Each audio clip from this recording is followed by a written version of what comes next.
Welcome to the RunRX podcast, where we talk about all things running.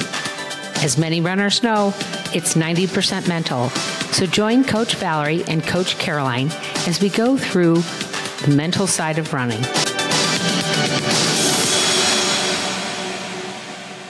Okay, welcome back, guys. We're going to talk today about some really exciting stuff we have going on. Valerie and I have been together, it's now going on 3 years. And as we've mentioned in other podcasts, we started with a course. And we started with a 6-week course, if you remember, Valerie. And we would just teach, a little bit about post, vol, pull. And what we found, like by it was barely week 6, that people would be like, I got the fall, right? And they would start being like, I'm just getting it. How do I work with you longer? And at the time we didn't have a membership. So we were just like, stay on the Facebook group, stay with us and just play online. Right. But people were just getting it at the end of 6 weeks. So then within a couple sessions, we made it 8 weeks, and we broke it out at week 3. We gave them a week off, like a week to catch up. And then at the end, we gave them another week to catch up. And we found that everybody came back, right, during that catch-up week, went, thank God. Okay, yeah, now I haven't been following. I haven't been doing what I should do. So they would hurry up and get back into it. And then again, it was still week 5 of the modules, but it was like week 7 of the course. They would go, I'm just getting the falling. And it was at that time that we said, fine, we'll go ahead and tack a membership on at the end for you to continue working out. And then when the pandemic hit, we realized that we didn't want to keep people out of the group, right? We didn't want people the pandemic started, in March, and we weren't going to open up another session until June. So we decided, let's just do an ongoing membership. So how has this evolved for you, though, like from a teaching standpoint, going from not only teaching in clinics, only teaching live? Didn't you start with 2-day clinics? I did start with 2-day clinics. So how was that start? You went from 2-day clinics, then you went down to 1-day clinics. And then when I met you, you were doing 2-hour pop-up clinics. Then we went to this 6-week course. Now we're into this ongoing membership. How has it changed for your teaching, and how have people changed in how they're learning? So that's a great question. So in the very beginning, when I first was learning how to teach the running, I was taught in a 3-day course to start. And we brought that down to 2. And a lot of it, by the way, is there's 2 reasons that we were doing the 2-day clinics. One is the learning of a movement needs repetition. And at the time when I first started learning and coaching, there was only one coach. So he would come and spend that much time to make sure you got enough to be able to practice on your own. And so what I found is in the 2-day session, on the second day is when people were having those moments. Okay. I'm finally feeling it. it. After 16 hours of practice. Straight hours, right. Right. So when I dropped down to the 1 day, and part of the reason of the drop is unless you were really interested in coaching or maybe getting certified to be a running coach, the average runner was certainly not willing to devote 16 hours, 2 full days of a running clinic. Right. So I found, 1 day at least I can get enough to get someone interested and excited to feel the correct movement. Then what we would find is as soon as they would leave and try to practice on their own, they would, it's hard to remember everything you've learned and to get your body to feel this new movement, right? So what I started doing, local teaching, was trying to get people to sign up for 10 sessions, if you would. So they would practice for that 10 hours. And the reality is what has not changed in 22 years of teaching the running is all of us need to go through the mindset shift that goes with the learning. So your body needs time to adapt cardiovascularly, physiologically, the muscle elasticity, the muscle movement, all of that. But also, too, the way you see running, feel running, think about running. The unlearning was what we were talking about. And that goes to how we're changing the membership. We're switching to a new platform. And what this platform will allow us to do is kind of focus the runner on, I just want you to do this one thing today. And then I want you to just do this one thing this week. And then I'll let you change. And for the first 3 weeks, we kind of encourage them not to run. Right. So let's talk about that. Can you talk about that from two angles? The one angle, which is, why do we ask you not to run? And then you get pushback all the time. And why do you think that is? And how do I overcome that if I'm gonna consider working with you? So why do you ask us not to run for 3 weeks? Well, I'm asking you not to run for 3 weeks simply because I need you to shift your thought of what is running. Okay. And that's number one. And also to let people know, it's not that we're asking you to stand perfectly still for 3 weeks either. You get to practice the running. And I have to change, again, I'm changing my mindset on what is running and also how I approach my running training. Right. So we're helping you implement the aspect of the running training that will actually stay with you forever. And that is including skill drills, strength, specific strength for your run, and of course the self-care. Right. And to bring that into, I'm going to take into kind of a metaphor of when people, and you're also a personal trainer. So people used to think that they had to go out and do an hour's worth of cardio. And then the whole HIIT craze came, right? The high intensity training. And, you can get this workout in 10 minutes. And in a way, that's kind of what we're doing with the running. Because as I was talking about, if I'm doing some band drills and then I go ahead and I do some pulls on a line and I do a few reps, maybe 10 reps at 10 meters. And at the end of that, I've done 1,500 steps. That is a mile, people. That's a mile. You've actually, even though you didn't go anywhere, you ran a mile. Right. So we need to actually shift that thinking from, I have to go out and run 5 miles, or I have to go and run whatever my plan says, and I have to run that distance, as opposed to I'm doing the action and my body is learning from that action, right? I'm still doing the movement that I need to be doing in repetition and reinforcing the correct movement. Right. Which is how every other sport trains. Okay. And that's why, by the way, we have some great, like in the beginning when I was teaching the running, most people that came in were triathletes. Right. And because triathletes already train that way. They don't go out and bike 126, 140 miles every time they go biking. Right.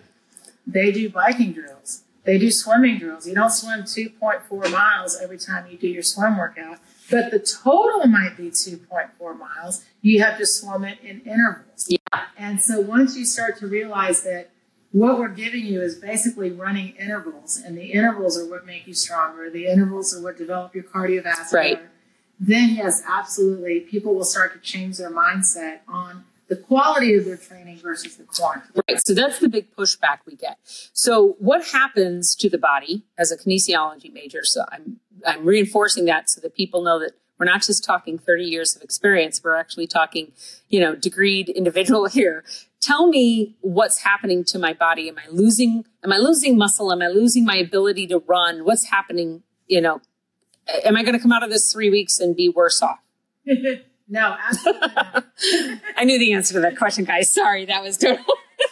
Well, I'll tell you though, because I was the same person. So everybody should know coming in that when I was first getting taught how to teach running, I had the same exact thoughts. Like I had a marathon coming up, in fact. And I said to my coach, well, wait a minute, I have a marathon coming up. I have to run 20 miles. Right. And he said to me, no. And especially since you're running wrong, your movement is incorrect. So every time you're moving and you're moving incorrectly, unfortunately, you're not helping your heart. You're certainly not helping your muscles and your joints. You're breaking everything down. So instead of going running, you're actually going out breaking. Right. So I had to relearn that concept. And so I just want you guys to know that these practices that we give you, this running training, you will only come out stronger. And I'm telling you, everyone has an adaptation period.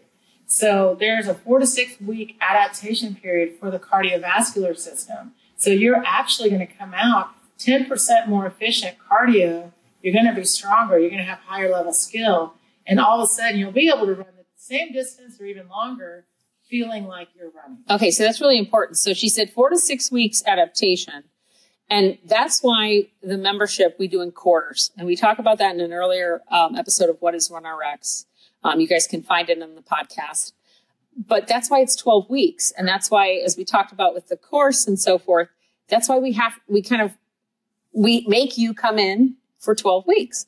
Now, the new site we're going through, one of the reasons why we did this was, as you said, you've been teaching this for a while.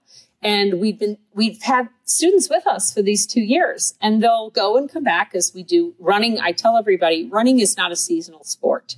Okay. Yes, you might have snow if you live up north, but truly you can find a treadmill. There isn't I'm in the football season. I'm in the basketball season.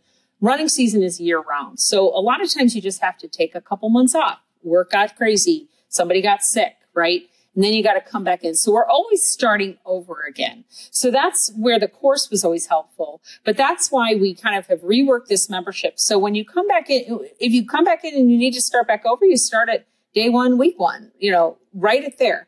And this was a conversation we had before we created this. Was I asked you, it was a really powerful conversation. Our membership really loved this. I said, Valerie, what should I do that first week? And you said to hold pose. And I said, okay, great. Then that's what they do. And you said, I'm not going to have everybody hold pose for a week. Well, guys, I'm sorry. That's actually what we decided to do. Because at the end of the day, you're my coach. You need to have me do what is correct, not what I want to do. Right? So as a coach, and this is what's really important about any coach, any membership, anything you're going to try and do. If you're going to spend money to learn how to do something, do it the way the coach wants you to do it first. So this first week, just to give them a little bit of a taste, they're going to just do pose. Well, kind of. The first week, now to remember this as well, though, a lot of people, when they're coming into the course, one of the fun things of learning running isn't just the running, it's the ability to be able to run. Like what breaks down in running for most people isn't their cardio system, it's their musculoskeletal system. So we're going to spend a week helping you learn the correct position to be in for your run. And it does take time to think about it. But here, like any other training, you're also going to get warm-up exercises. You're going to get the start of your skill practice, the start of your self-care practice, the start of your strength practice. So every day you have a practice to do that's going to make you build your foundation of being able to hold your pose for your run. So it's not just standing in pose, I promise. You're also getting ball foot hops to start your elasticity. You're getting the beginning of the actual run practice, and you're also getting set up in how to set up your running training. Right. Now, that's something that's really important too. We forget about this. Ball of foot hops is the essential drill, right? But if you've been following Valerie for a while, you'll see she does variations on that. Mm-hmm. Ball of foot hops into a pull, or ball of hopping into a skip, things like that. Elasticity hops, hopscotch. We have so many different ways that we play with the ball of foot hops. What's so funny to me is people think, well, I did ball of foot hops. Right. Okay. But I kind of want to ask you and go, if you were learning piano, would you go, well, I did my scales last week? Okay. So this is, I'm going to end it there because this is a great segue into next week's conversation where we're going to talk about catching up. Okay. So, I hope you guys will take a look at our membership, and come in the next, we're going to be launching it in the next 2 to 3 weeks. It's just a new platform. It'll allow you hopefully a better user experience, a real focused user experience. Please realize after those 3 weeks, we do open up a more in-depth experience of strength training. We have, almost 36 weeks of different strength training workouts. We have all kinds of training plans from 5K all the way to 100K, 100 miles. And we have triathlon trainings plans to use them. So, but first and foremost, we want you to come in and learn to run pain-free. Thank you for joining us on the RunRX podcast. If you'd like to know more, join us at www.runrx.fit. And if you have additional questions that you'd like answered on the podcast, email us at support@runrx.fit.